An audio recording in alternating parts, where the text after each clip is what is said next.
tiens à vous remercier pour l'opportunité de venir présenter ce que sont les IPS et pour avoir inclus la plateforme IPS de Nantes parmi les plateformes partenaires de la Fondation Maladiara. On va démarrer par une petite définition pour être clair sur ce que sont les IPS et ce qui nous intéresse particulièrement dans ce modèle cellulaire. Une des choses très importantes, c'est que ce sont des cellules souches. Et donc elles sont capables de s'auto-renouveler de manière physiologique, c'est-à-dire qu'elles prolifèrent, mais pas comme des cellules tumorales qui vont être un modèle d'auto-renouvellement pathologique. En d'autres termes, on peut avoir un nombre limité de cellules. L'autre aspect qui est très important quand on parle de cellules souches, c'est de savoir quel est leur potentiel, et ces cellules souches ont le potentiel de faire tout type cellulaire du fœtus, donc tout type cellulaire humain qui n'est pas le placenta. Donc en d'autres termes, on a accès à l'humanité dans une boîte de culture. En petits bouts, bien sûr. J'ai ici une vidéo de reprogrammation pour vous montrer ce qu'on fait à la plateforme. Concrètement, on est des biologistes cellulaires, donc on regarde les cellules et on les regarde en train de se transformer.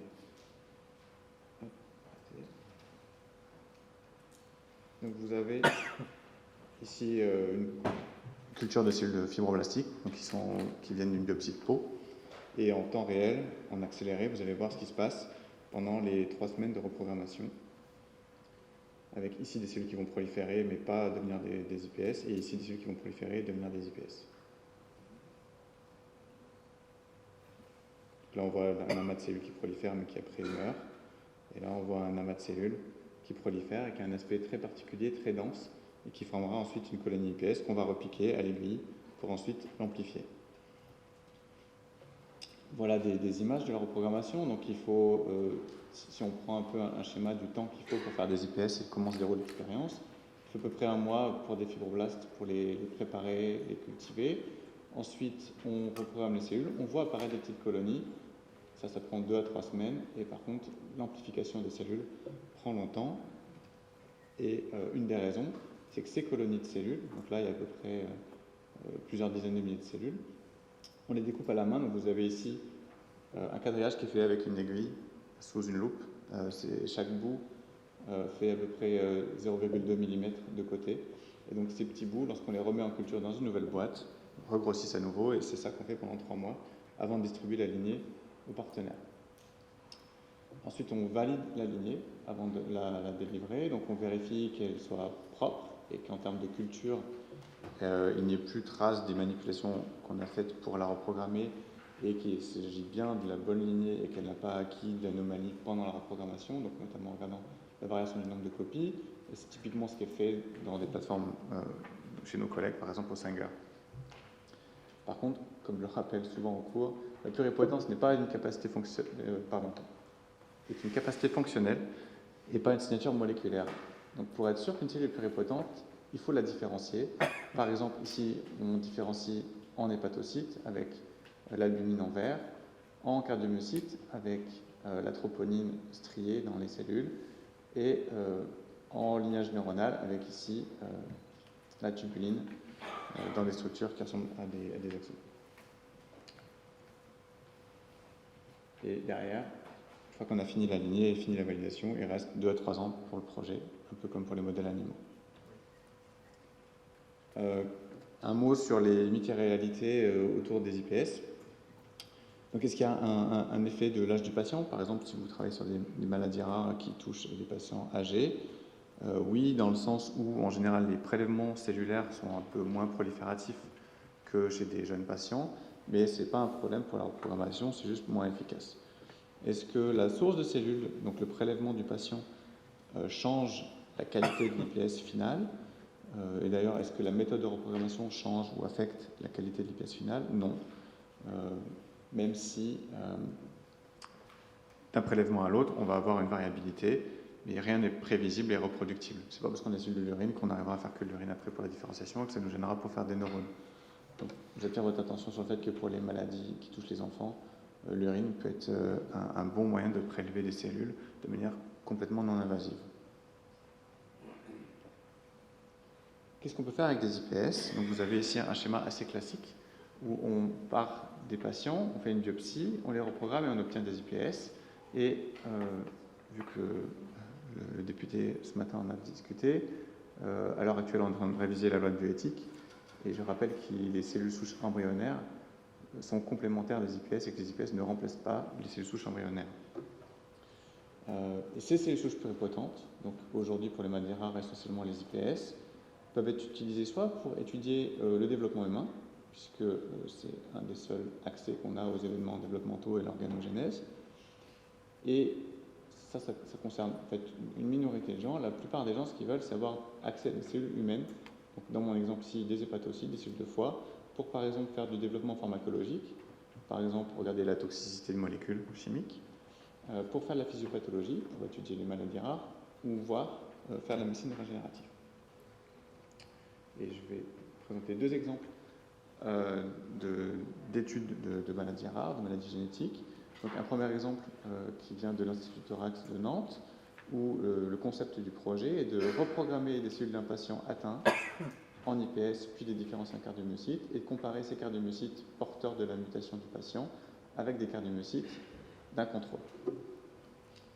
Dans ce cadre-là, c'est une famille avec un syndrome du QT long. Vous avez ici un électrocardiogramme avec différents sous-segments. Et finalement, cette maladie du QT long, c'est tout simplement quand la partie Q et la partie T, il y a un allongement de la durée.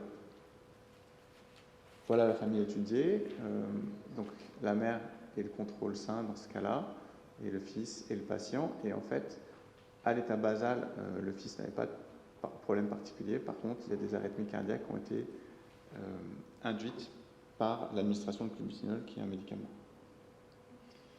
Donc la première chose à faire dans ces cas-là est déjà de reprogrammer les cellules, ensuite de les différencier en cardiomyocytes et de regarder si les cardiomyocytes qu'on obtient permettent d'étudier la maladie. Donc la première chose à regarder, c'est est-ce qu'on peut mesurer les potentiels d'action.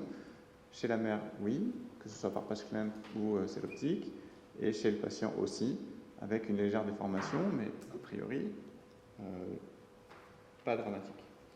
Par contre, cette famille et cette maladie rare a un intérêt tout particulier, c'est que en fait, la maladie est induite par un traitement à une molécule. Et donc, ce que les chercheurs de l'Institut Thorax ont voulu regarder, c'est est-ce que l'induction, le traitement des cellules avec cette molécule entraînait des arythmies. Donc, vous avez ici la baseline de la mère avec la molécule, ça ne change pas grand-chose. Par contre, chez le patient, avec la baseline qui est un petit peu déformée, et alors par contre, en présence de la molécule, vous voyez qu'il y a des arythmies qui apparaissent dans les lignes. Donc on a ici un double intérêt de ces cellules, à la fois pour comprendre la pathologie et à la fois pour avoir un modèle qui permet de faire du développement de molécules pharmacologiques. Et un autre projet qui vient de démarrer, donc qui est un projet un consortium de généticiens du Grand Ouest et qui est porté par Dominique Bonneau à Angers. Donc l'idée ici est, pour faire référence au premier talk de ce matin, d'étudier un peu les causes de déficience intellectuelle non expliquées par des gènes découverts. Donc là, la stratégie est de reprogrammer les cellules de patients, les différencier en cellules progénitrices neurales et observer par différentes méthodes omics les défauts qu'il peut y avoir pour identifier les causes de la maladie. Et donc nous avons généré deux lignées sont en cours de reprogrammation et les deux dernières inclusions sont prévues. Donc les IPS, un modèle parfait, rien n'est jamais parfait, donc la réponse est non. Par contre, il y a certains avantages, notamment que ça leur permet de travailler sur le matériel génétique du patient, y compris la mutation. Ce n'était pas le cas dans l'appel d'offres de cette année, mais dans le futur, nous serons capables de faire la reprogrammation et en même temps de corriger la mutation du patient pour avoir le meilleur contrôle possible en termes de fond génétique. Et nous travaillons sur des cellules humaines. Par contre, il y a deux challenges actuels. Le premier est que la différenciation en fonction des cellules d'intérêt est plus ou moins aboutie, donc représente plus ou moins une situation d'un organe adulte. Et nous travaillons plutôt à l'échelle cellulaire qu'à l'échelle de l'organisme, même si des modèles d'organes commencent à amener au moins une dimension tridimensionnelle, voire une complexité de différents types cellulaires. Du coup, les IPS, pour qui, pourquoi ? Pour les projets de recherche qui ont absolument besoin de cellules humaines physiologiques, entre guillemets, avec ces limites-là. Et ici, j'ai juste mis, en fonction de leur utilisation, on va dire la taille de police qui correspond à quel domaine sont les plus demandeurs d'IPS, Et en fait, ça se resserre, tout s'équilibre. Au début, c'était vraiment pour la physiopathologie, pour vraiment avoir une corrélation entre un génotype et un phénotype. Ensuite, les biologistes du développement ont ajouté les IPS dans leur panel de modèles, que ce soit des organismes ou des mammifères. Et de plus en plus, on fait du criblage pharmacologique et on se dirige vers des phases 1 et des phases 2 en médecine régénérative. Voilà, juste pour terminer, je vais présenter la plateforme IPS de Nantes. Donc on va bientôt, on a ouvert en 2012, on va bientôt fêter notre 100e reprogrammation. Et on peut aussi faire un petit peu de soutien à la différenciation pour les CD34, les cardiomyocytes ou les cellules progénitrices neurales. Et ce qui est très important dans la plateforme IPS, c'est surtout le personnel très qualifié qui sait justement découper ces cellules aiguilles et reconnaître celles qui vont devenir des bonnes IPS. Et donc je vous incite à nous contacter si vous avez des questions ou si vous voulez parler de différents projets. Et je remercie l'essentiel de nos collaborateurs pour leur aide. Merci.